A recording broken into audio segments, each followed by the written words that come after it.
Ah, well, then I have just the thing for you out here on the plaza. You know, it's 5 o'clock somewhere, 5 o'clock in the morning here, but never too early to talk about wine and wine pairings. I think this is one of the things that people get stumped with. You go to a restaurant and all of a sudden you're like, oh, what am I supposed to do? What am I supposed to do? Well, all the answers Chef Christopher Wolf has for us, the Arizona Culinary Institute.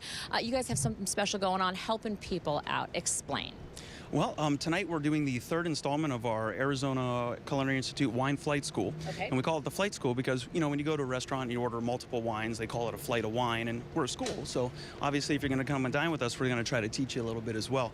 So what we do when we do these events is we've hand-selected 4 wines. Each one has kind of a cool backstory or something that makes it interesting.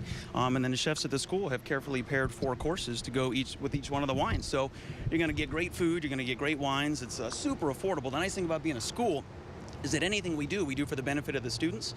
So making a profit necessarily isn't our biggest concern. So The flies like it too. I'll take care of that, Faye. Thank you. Hey, so what do you have here, and which of these wines would be the best combination? So here we have a mozzarella roulade stuffed with prosciutto. We got some nice heirloom tomatoes dressed with a balsamic vinaigrette, a balsamic reduction, and some microgreens, pomegranate seeds as well. And we're going to pair that with our Sancerre, which is an area that's kind of set the benchmark for Sauvignon Blanc in the Loire Valley of France. It's going to pair fantastic with this course. Yeah. How about, you know, the old rule is always red wine with red meat and white wine with fish. Do those rules still apply? Yeah, I'd say that's still, you know, kind of the common and popular choice, but there are, you know, as you educate yourself a little bit more and learn more about wines, there are whites that pair with red meats, and there are red wines, lighter bodied red wines that pair well with fish, and you can step outside your comfort zone on that a little bit.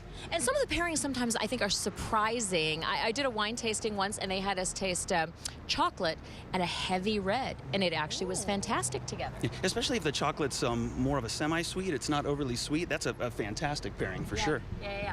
All right, so let's give you the info real quick. If you're interested in going out there, it's at the Arizona Culinary Institute. You see the address right there in Scottsdale.